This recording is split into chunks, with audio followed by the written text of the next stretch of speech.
Hello, everyone. Okay, I need to mute both of you. Hello, everyone. Today, we are already excited because we could actually get the bestseller again from the paperback. And now we are here with two amazing ladies. In the morning, we had another session with my contributors in Naturally Conceived. And yesterday, we also celebrated the being featured in so many media outlets in NBC, CBS, and where was it? Fox, and also other media.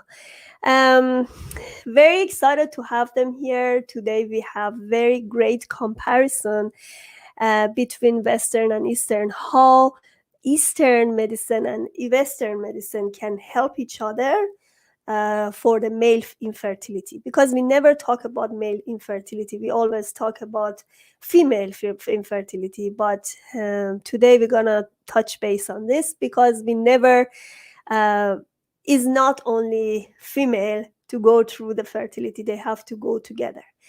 Okay, very, very excited to have you both here. We're gonna start with Dr. Lara, Adrienne Lara. She's actually is a gynecologist, medical doctor, and she has a very nice quote inside the book. She has a very powerful message for everybody who's going through the fertility issues. First of all, she really believed in the connection between patient and doctors. She said this connection should be strong because this is a cooperation of two people help each other. I then realized through self-growth that all women were born with an innate power that is buried on their life experience or undiscovered. So as she said inside the book, she also believe in the power of women and power of us in healing ourselves. So we're going to talk about the male infertility. What are the symptoms of male infertility in Western? Doesn't matter, Western or Eastern, both of them has symptoms. So, and what are the solution or treatment for this? Well, first of all, hi, Dawn, my good friend, and Dr. and Pantea. I'm really honored to be here with you. I think the topics that you bring up, the way that you present them, and the audience that you're going to affect with a positive impact are going to be even beyond what you've already done. So I'm very, very thrilled to be a part of you. I wanted to lay some groundwork, and albeit I was trained at Harvard and I stayed there teaching for 10 years.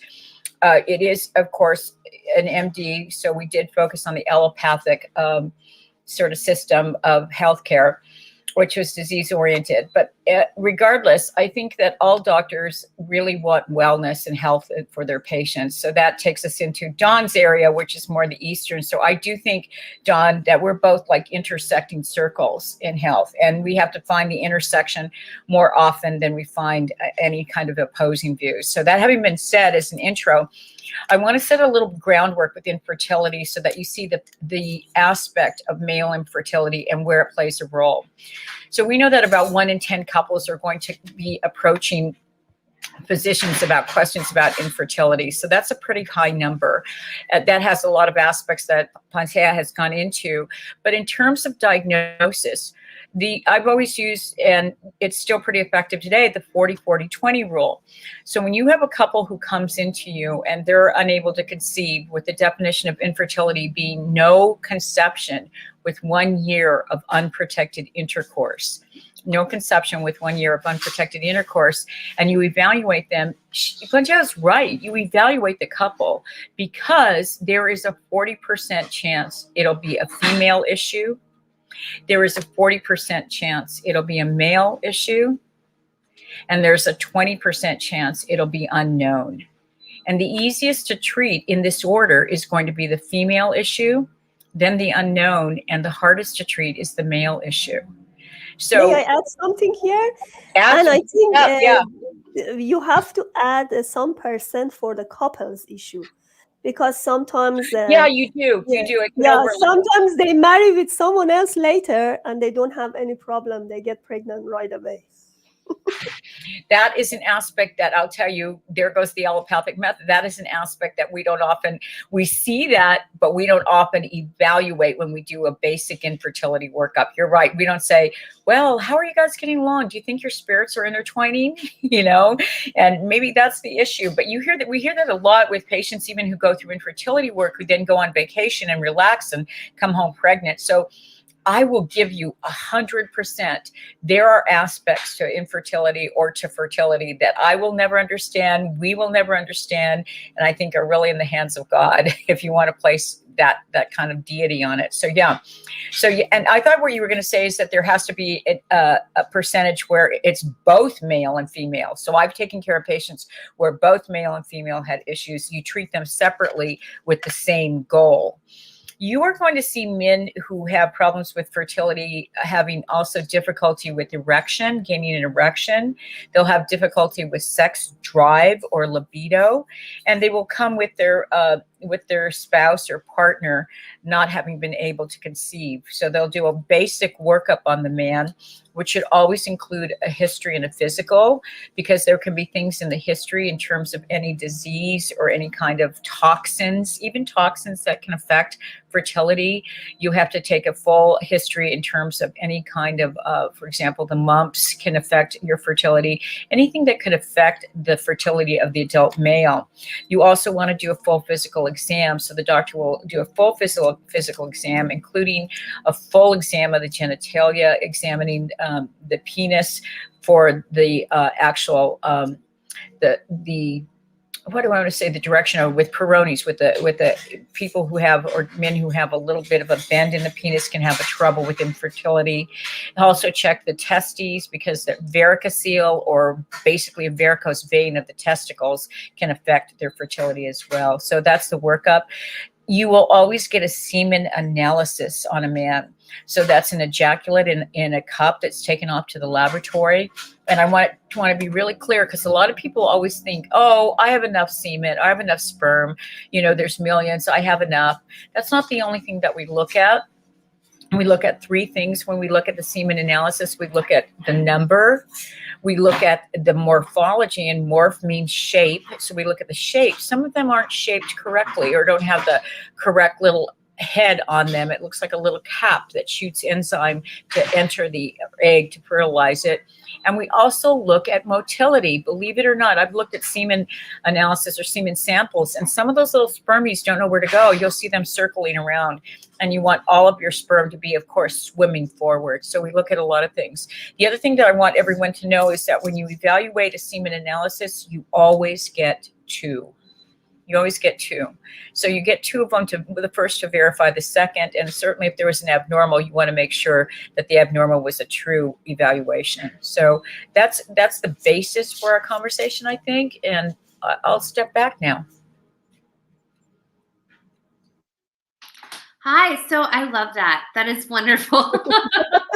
and Yeah. This was just such a fun topic to talk about.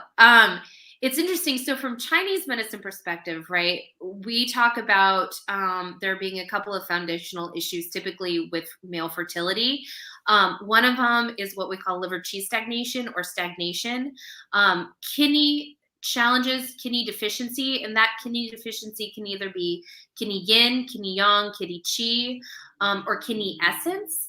And then we also have either phlegm or blood chute stagnation. And those ones are typically the challenges that we see with Chinese medicine. And so the interesting thing is, I think probably the most common one we see a lot, especially in our society, would be what we call kidney deficiency. Kidney deficiency comes about from a couple of different aspects. So the kidneys in Chinese medicine are not just the kidneys, right? They're the kidneys and the sort of the energetic properties of what the kidneys represent in the body. And so the way that I think about the kidney energy of the body, it's like your energetic backpack, right? So we're born into a certain amount of energy that our parents kind of passed down to us.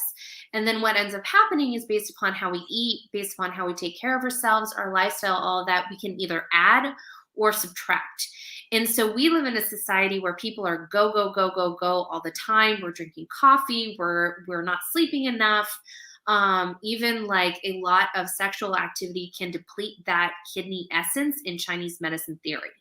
So that is the one that we see the most from a lot of our patients, especially if the patients are older, but even in younger patients.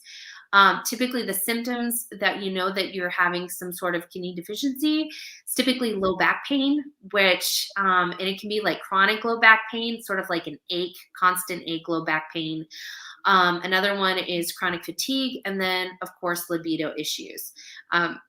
And then that could be libido issues from not having enough libido or having too much, right? Because again, Chinese medicine is all about balance. So if you have one or the other, there's typically an imbalance in that system. Kidney liver qi stagnation is another common one. That is typically due to frustration and stress. So that is another common one that people can get. And basically what it means is that you can see digestive issues along with that, frustration, stress, anxiety. Another sign that we have in Chinese medicine is when people sigh a lot. So if you see somebody in there, that is typically a sign of liver qi stagnation. And then another one would be what we call blood stagnation or phlegm stagnation and that is probably what we're talking about, more of like a physical blockage within that ejaculatory process. From Chinese medicine perspective, typically you see that if you're not having a proper like ejaculation, or that can also stem from like trauma to the area. So yeah, thank you so much. What I like, the combination of both of you, because the problem is people never think about, first of all, male infertility. They never think about it. First they focus on the women, and that's the whole pressure on the woman to go to the fertility clinics. And as soon as they see the man doesn't have any fertility issues, as Dr. Adrienne said, you may have no sign of those fertility issues but still have kidney problem, right? So that's happened, because that's happening to me. I didn't have any like strange fertility issues other than my age. But when I went to acupuncture, I had liver issue. I had my energy issue, you see? So that's a great combination, and that's a great awareness for everybody to check both of the problems that they have. Do you want to add something? I do. I want to ask a question of Dawn. So these are like insightful things that, even though you might not be thinking you're infertile or a reason for it, that Eastern medicine can use to help diagnose and treat. This is really interesting for people to know, for men to know, and for me to know, because if that's more apparent, like if someone comes and says, yeah, we're going to try to have a baby, and we've been trying for 6 months, we're going to give it another month or two. My husband has all this chronic fatigue and backache. I'm going to go, yeah, maybe we should start earlier and get his semen analysis and see how things are going. Now, do you find that there's an associated deficiency in the semen analysis when someone's infertile, or do you feel like just the qi is blocked and that will make for good sperm, or what happens when you treat them? What do you see happen? So that's a good question. I think it depends in part, like the level that is going on for them. So some patients will, like with anything, right? Some patients, they respond pretty quickly. They start feeling better right away. And that's when things start working a lot better for them. I would say if it's like a chronic issue, it takes a little bit longer. It's funny because, like, from a Chinese medicine perspective, men are easier to treat than women are. That's because their meridians aren't in curves. Because women are very complicated. Women, yeah, we're complex and full of curves, and men are very angular. Yeah. And it's typically just a couple of things where it's like they need to sleep more. We need to just get that kidney yang qi, yin qi, or essence up. And if they actually do the things that we suggest, then things go pretty quickly, actually. So the way that we treat is with acupuncture, but specifically for these types of issues, if it's a kidney issue, we also do herbs. And then qigong actually can be really effective too, because it helps to calm that nervous system down. And then from an energetic perspective, it helps to actually bring qi and helps to start to fortify that kind of energy backpack that we all have. So. Can I say something? So I'm sorry, am I interrupting? No, go ahead. So I have an infertility specialist. I'm not a specialist. I'm a generalist, general OBGYN. So we take infertility workups to a point. So I do a basic infertility workup and I can use medication. But if it gets into anything more involved, or what we call ART, assisted reproductive technology, then it becomes the job of someone who's gone on to study not just OBGYN, but they've gone on to study reproductive endocrinology. So I have a reproductive endocrinologist who comes into the office twice a month to see my patients that I refer to him. So I call him up. I said, listen, what are the top three causes that you see, and the top 3 causes for male infertility? I have to admit, I was very surprised at what I heard. I thought, this is what I thought.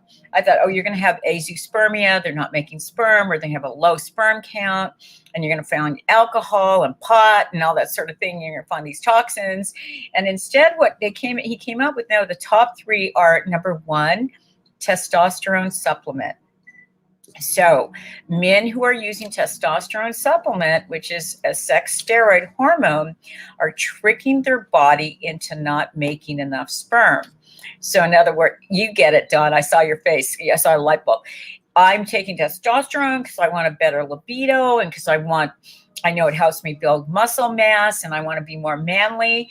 And where men make the sperm, the testes, they go, oh, we don't need to make more testosterone because he's already got some. So you wind up lowering the innate testosterone and not making enough sperm, which I thought was really interesting. And for those who have been on testosterone for a long time as a supplement, it can take months to get back to a normal sperm count.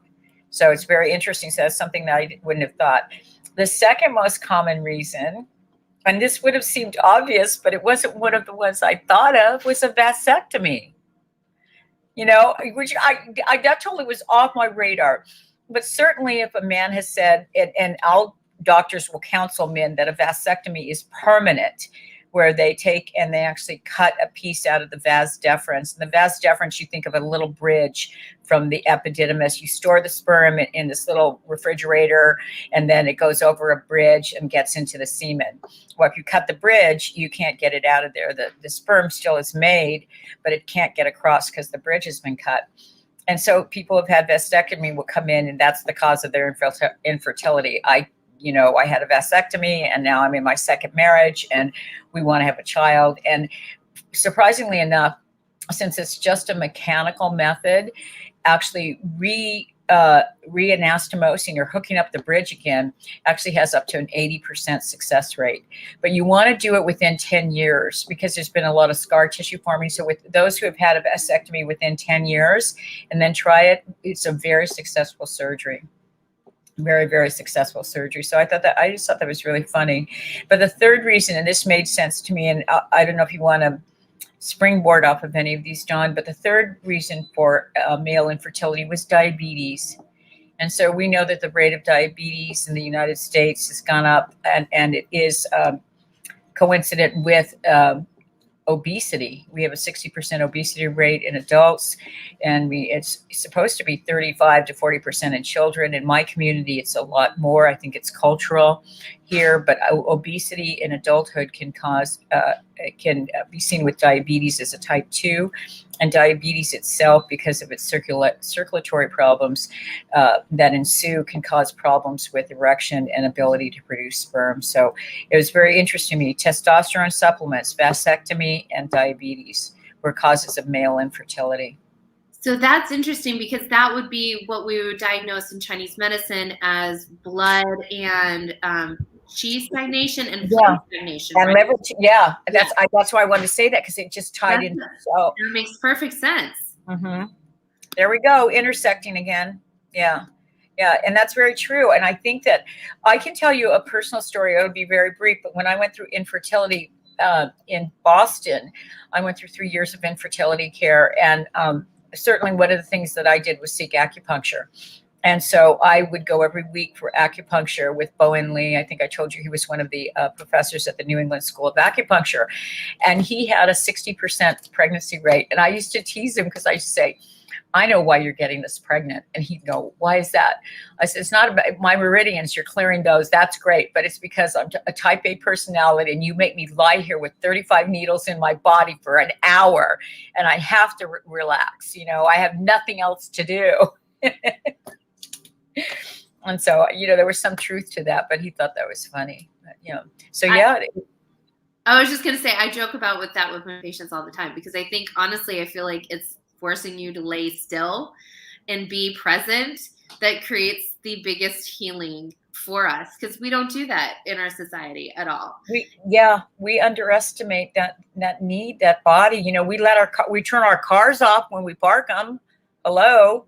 We turn off the lights at night. We don't, because we know they burn out the light bulbs. Why don't we turn ourselves off? That sort of thing. I agree completely. So, but the other thing, I went from diabetes to obesity, but obesity also plays a role too. Ties into it, the inability to become pregnant that way. So it's very interesting.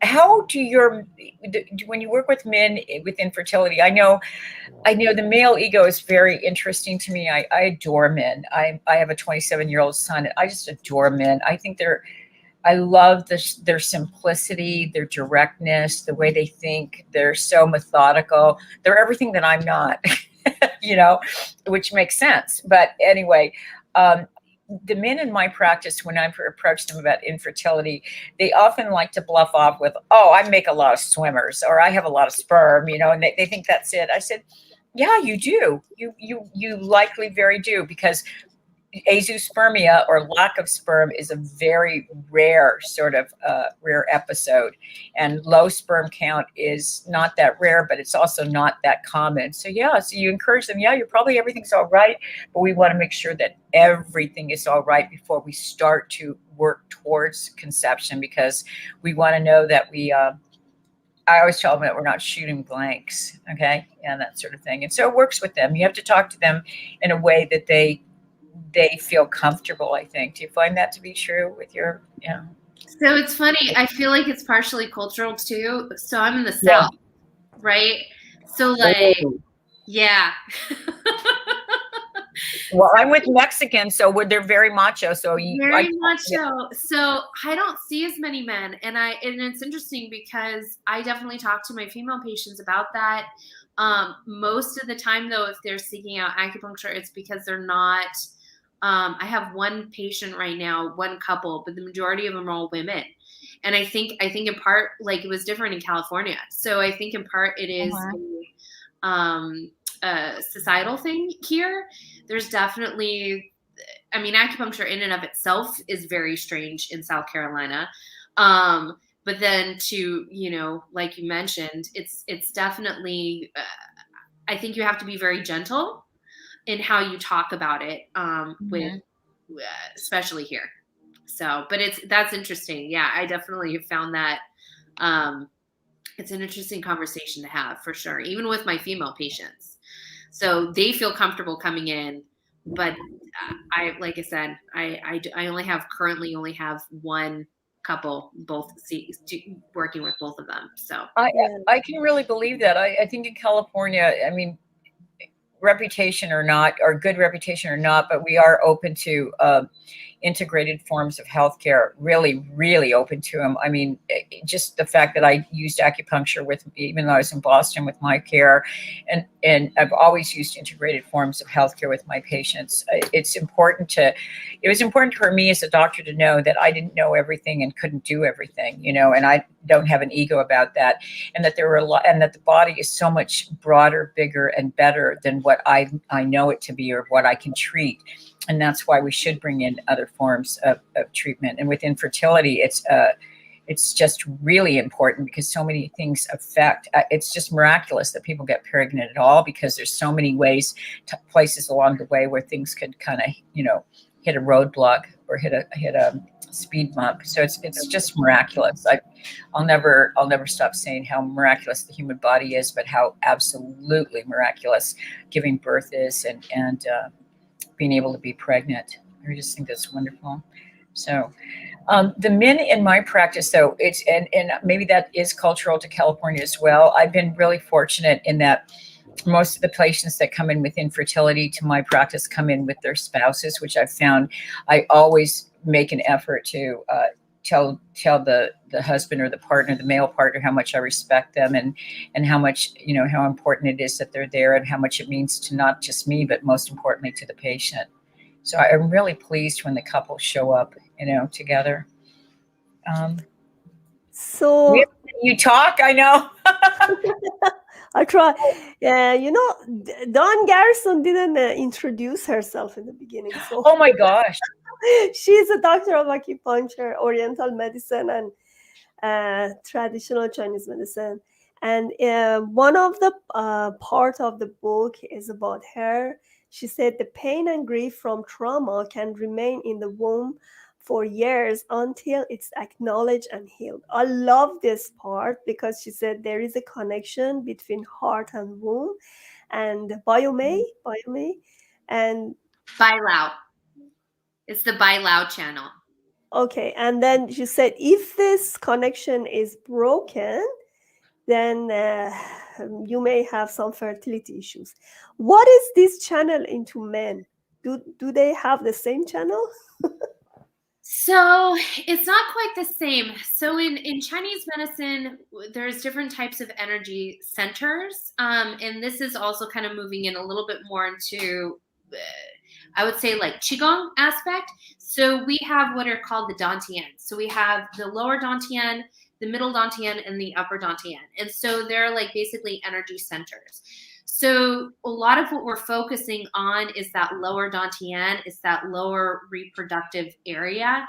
And women actually have a certain advantage with that because we have a womb. We literally have an area that holds that energy, right? Men don't really have that. So when we're talking about these types of practices, and especially for like energetic practices, like Qigong exercises or Tai Chi, what they're doing in those practices is actually learning how to cultivate this area in the body, creating an area where women, we already physically have something, and then we just add to it. They're actually like forming an energetic area to that. So, I understand this. I like that. I like going on that idea because so I've been a gynecologist. I was adding up the years. I think it's like 26, 27 years taking care of women. And it's not facetious to say that the mind is connected to the body. And that having been said, the women who have any form of trauma, and it doesn't need to be, people say, well, sexual abuse. No, it just is kind of any trauma that women tend to hold on to and not release. My feeling is, and I'd love for you to speak to this more, Dawn, that when you hold on to trauma, it's like a toxin in your body. It's a pain. It's something that can damage. If we only learned methods for releasing the pain that we feel from trauma we've received, it wouldn't try to find its way out of us in other forms like disease, and when you have a patient, so I have patients that, of course, that's where I draw my limit too. I'm not a therapist or psychiatrist or an acupuncturist, and that's where we bring in, the integrated forms of healthcare. How do you work with patients? I'm sure you've seen patients that have had trauma or that have had abuse, and I know I'll be doing things for them when they're half asleep during a surgery and they'll go, ow, ow.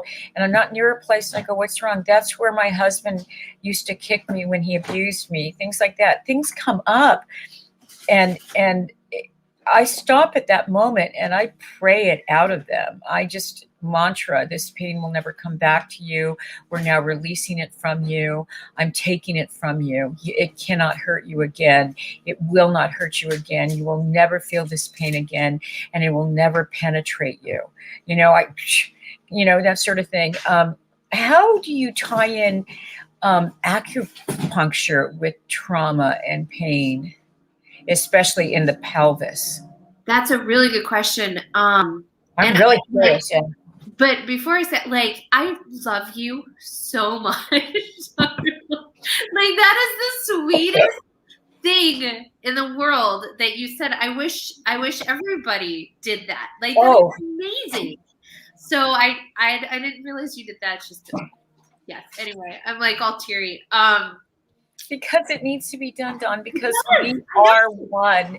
And we, as all of us here, are healers on this screen. And our healing isn't limited, okay? You're either a healer or you're not in terms of who we are. If I choose to heal or help people to move towards healing, I don't say, okay, listen, it's just about your vagina. If it has to do with anything else, I don't deal with it. Maybe the breast, but nothing else. No, heck no. People are a total composite, not just of their physical, mental, spiritual, but they're a composite of their ancestors. They're a composite of their earlier childhood experience. This human being bit of energy that's covered with a little bit of physical entity is just the most amazing thing. And I'm constantly, like I said, amazed at what I want to talk about what we're capable of doing if we find the healing that is important, that fits for us. And I think that's a responsibility we live through life with, is find what works for you. I couldn't agree more. I mean, I feel like, and I say this to a lot of my patients, acupuncture is not for everybody. I mean, it's for those people that need it, right? And it's just, I feel like a lot of the times, once you kind of know how you treat and how you interact, those patients come to you, that you're going to be able to help. I really, truly believe that, right? So all those patients that you do that for need you to do that for them. Mm-hmm. They're coming to you because they need you to help release that and hold that space for them. Mm-hmm. And I mean, the likelihood of other doctors doing that is just far and few between. I mean, I feel like even for acupuncture, it's not every, or other types of, I mean, any profession, mm-hmm. It's always dependent on that individual and how they're going to be able to interact with you. But I would say with trauma, I see it all the time, right? And everybody holds it in different places. So mm-hmm. very much so, some women will hold the trauma in their pelvic floor. I literally have a patient right now who's gone to CPT, PT, and has gone to her OBGYN and has gone through all the other things. And she finally realized she just holds her stress in her vagina and it won't release. And so she's mm-hmm. coming to me specifically. We're not doing any points around there. We're just doing stress relief because she needs to help open up those channels. And so many people hold their tension in different parts of their body. And it's interesting, once you release that, once you open it up, people have all different types of responses, whether it is people will cry, people will laugh, people will remember some random thing that happened many years ago, right? It's this phenomenal piece that our bodies hold that memory, hold that trauma, hold that energy. I mean, why is it that some scars barely have any scar tissue forming and other scars have huge amounts of scar tissue, and the level of trauma that originally happened to it are very, very different, right? It's because there's that emotional piece to what happens with it. So it's, I mean, I can completely agree with you. And I think it's Mhm. super interesting, and like every patient's different, and in how they release, and like where they hold, and the trauma that they hold in their body. Yeah. Okay, we almost out of their time, our time. So I really enjoy this discussion because it's like combination of Western and Eastern. And the interesting point about both of you is that you're both very open-minded. I don't believe in alternative medicine. You cannot alternate the medicine because you need both of them. They should be together. They study a lot of many years to be a doctor, like Dr. Lara, and uh, they have a lot of experience how to heal patients. But like complementary medicine, like acupuncture, I really believe in it because I've seen in my eyes how it works. And the great thing about Dr. Adrienne is that she also believe in acupuncture because she also do it for herself, right? So Is my mic on right now too? I actually at Harvard we called it. I like the word. I always use the word integrated because it does sound like it's part of. And medicine isn't the right term. I want to call it integrated health practices. yes, Okay, so I have a health practice. You have a health practice. And it's all about the health integrated forms. But let me tell you that this in the early part of the century, if not the 90s, we had an acupuncturist, an anesthesiologist at MGH, Massachusetts General Hospital, who did complete anesthesia with acupuncture. They were doing appendectomies. You ought to see, they had it in a theater because it was a teaching hospital. The students packed to watch her do the acupuncture, and then the surgeon do the appendectomy. wow. Talk about the two, I have chills. Talk about integrating and seeing integration in action when she did her acupuncture and he did his surgery. It was just like phenomenal. And so if you didn't believe after that, then you didn't have eyes in my head. You didn't see what I saw. Yeah, so it's proven itself. And the fact that the other thing that is so obvious to me about Eastern medicine, Western medicine is, you know what? Eastern medicine has a few hundred, if not 1,000 years on us, okay? You Right. cannot deny experience and history in medicine Exactly. and health. You cannot say, oh, I can't believe them. Excuse me, they've been doing this for thousands of years, okay? You gotta see that it may not be written in the journals, but it does have some proof and validity, okay? Yeah. That's the purpose of this book, Adrienne. Yes. So the purpose of this book, Naturally Conceived, is that showing you that there is a connection between mind and body, even with you see the Western and Eastern, no matter what, they I both think believe. oh, Yeah, that's John and I have talked about you behind your back, okay? And I think that's why because of yeah, if your ears were burning. But that's exactly why we both were so honored to be a part of this, because John and I have always seen where we integrated with each other, and we talked about it. We've known each other for years now, and we've talked about that. But then to be part of a project that actually brought it to the forefront about how these forms integrate and how we have to how we're selling patients short if we don't consider it, if we so don't give it I'm credence. gonna do something interesting. I even in the show, I need you both give me testimony. I'm gonna remove myself from the picture. I'm here. Oh, hey. I know, we look good. We both have good lips. What are we going to do? Are we supposed to be saying something? Oh, did you hear me or not? No. We thought we Okay. were supposed to stare at each other. Okay, so what I do, so I do it one by one. First, I ask from the Dr. Lara, Dr. Adrienne Lara, how was your experience being a contributor? And I remove both of us, and then we come back. Okay, I'll tell. All right. So being a contributor to the book was for me in many ways. In many ways, it's going to sound kind of cheesy, but it was sort of a dream come true. I believe that to be a doctor is to teach, and what Pantea Kalhor gave me was a platform for teaching women about themselves.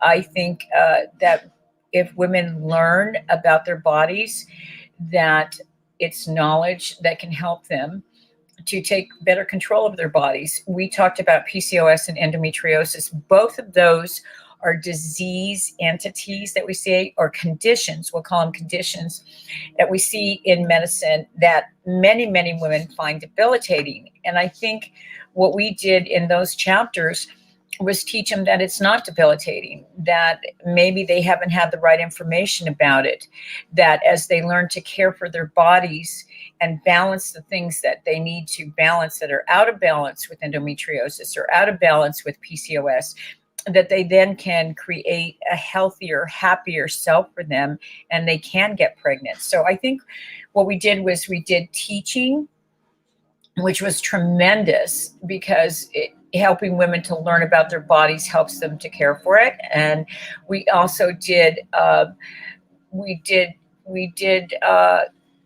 care for them. We taught them how to care for themselves. And I think that's my goal, is that as a doctor, I want to enter a collaborative partnership where I work with the patient to help optimize their health.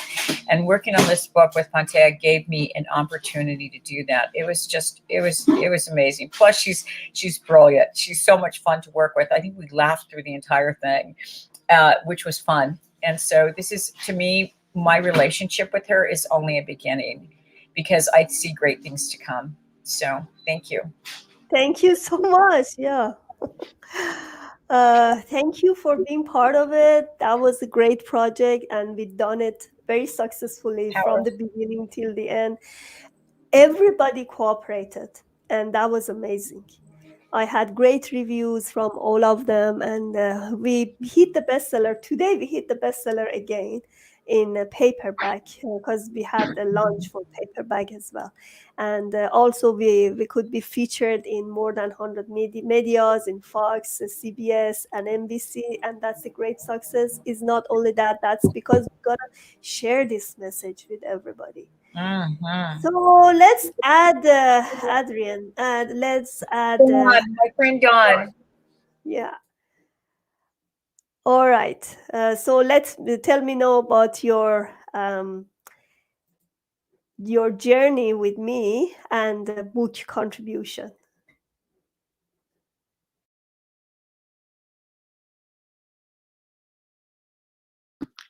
Sorry about that. Was Mike. So this has been a really amazing experience for me. This is the first time I've ever contributed to a book, and I still feel that I'm still getting used to that idea even now. One of the things that I think was just so neat about this whole entire experience is that you're able to open up people's eyes to so many different types of modalities and ways of thinking, and different types of medicine, and all these amazing practitioners. And it just, I think one of the things is, especially when you're dealing with infertility, it's lonely, right? Like, you feel extremely lonely. And to see that there are so many people out there who have so many different ways of treating and thinking about, infertility, and ways that you can naturally conceive, and empowering people, which is amazing, because women, I feel like, don't have a chance to become empowered. And I feel like that's the thing that I've noticed with being part of naturally conceived, and being a part of just this whole project, is that it allowed me a place to help empower other women, which is just amazing. And being able to work with all these amazing women, and I just feel very honored. So it was an amazing experience. Thank you. Oh.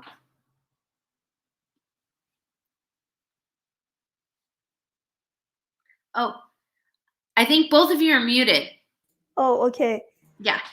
Yeah, I said I'm so honored. When you talk, I had tears in my eyes, because the moment I started writing this book, I had my baby. She messed up everything, and then I was thinking she's a bless after years, and I should be so grateful to have her, even with those messy room, and I have to clean it up again. But she's a bless. And then when I finished the book. Finished the structure, everything, and I said something is missing, something is not right here. I need more people inside the book. And then I had a vision.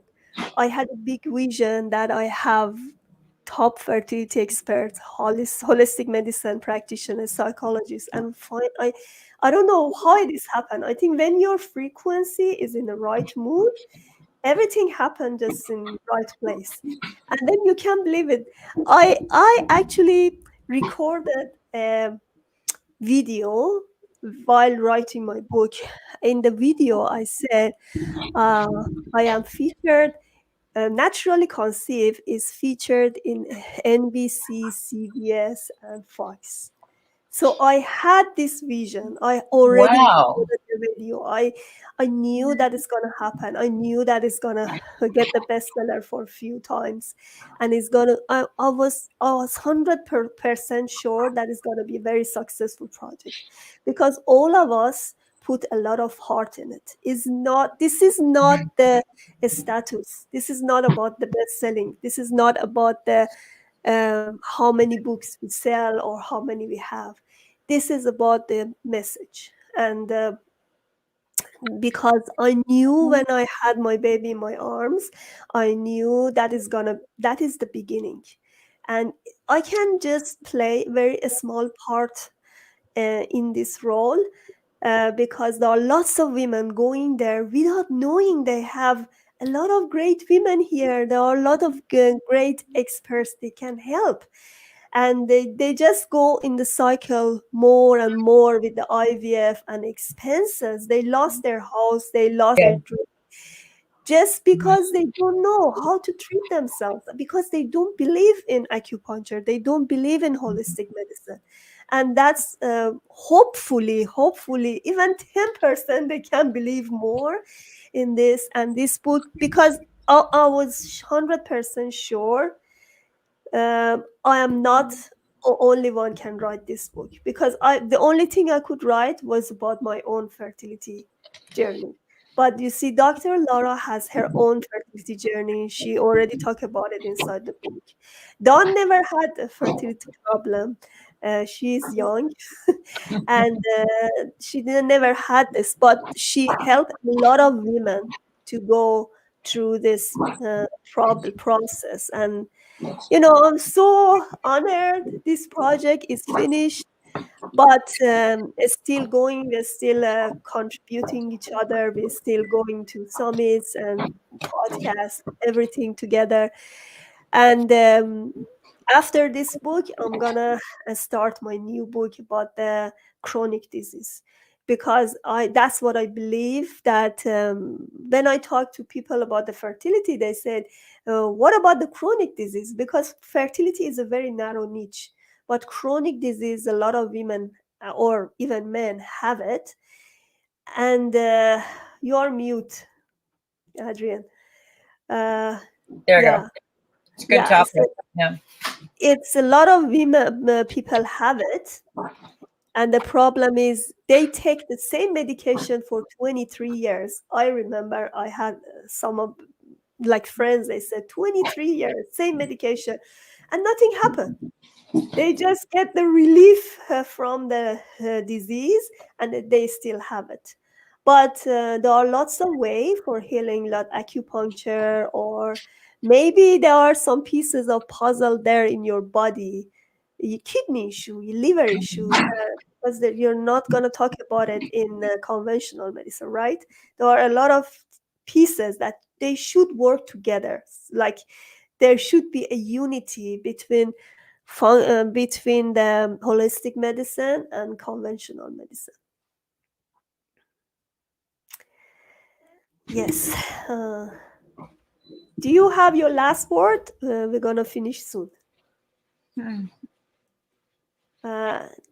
I guess if I were to summarize just about male infertility is to make sure that everyone knows, male and female alike, that there can be instances of male infertility, just the acknowledgement, and that infertility is never an end. Okay.